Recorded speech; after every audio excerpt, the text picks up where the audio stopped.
Monday, 8:10, the 7:30 bus to school is late, it gets stuck behind a tractor somewhere up the hill.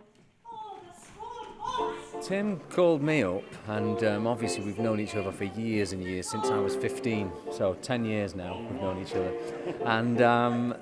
And he took me to see the play up in Milton Keynes, and I realised about halfway through, okay, you want to put music to this.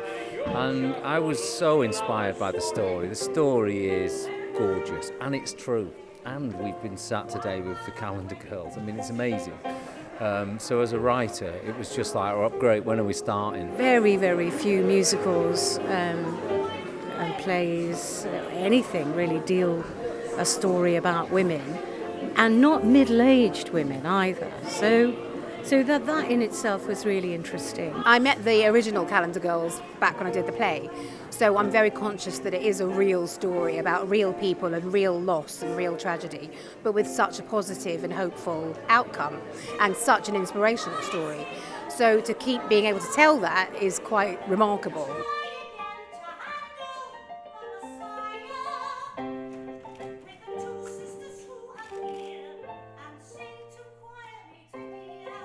Quite often when you come to songs about loss or joy, it's full of platitudes and great sweeping statements, you know, and it's wonderful. There's not one trace of sentiment. No. Tim might just let you get there, and he'll then whip the carpet from under you. And it's like it's really representative of life, isn't it? Yeah.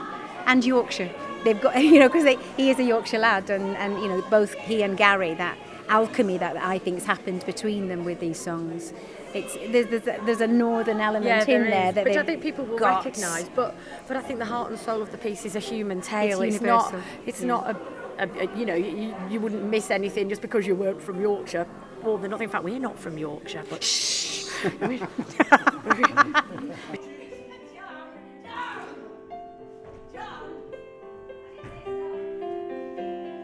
When you start in this industry, you look at the stage, you used to avoid the adverts that said some nudity required. Now with this, we're all of a certain age, we go, oh yeah, it's fine. I think this is so very cleverly done, very tastefully done, and it's all the smoke and mirrors, it's the fan dance, isn't it? So it's what you don't see that's more exciting. She says Riley. The difference for me has been Tim. You know, he totally knew what he wanted it to be.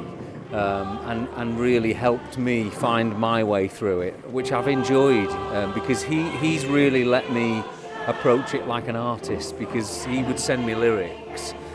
I mean, sometimes I wouldn't even know what the scene was, but he would send me lyrics, and I would do like a little mini eight song album with all these lyrics he'd sent. And then he'd get them, and he'd take like a verse from track 1 and mix it with a chorus from track 5. And so for me, it's been more like writing a normal album than actually scratching my head thinking, oh God, right, we're in the park. I've got to write a lyric that fits. So it's been less sort of focused in that way for me, but more enjoyable because I've had the freedom of not really having any goalposts. Musicals for me are the best and worst that theatre can be. And when they're right, when you're not sitting there thinking, why is he singing? Just say it. Just say it.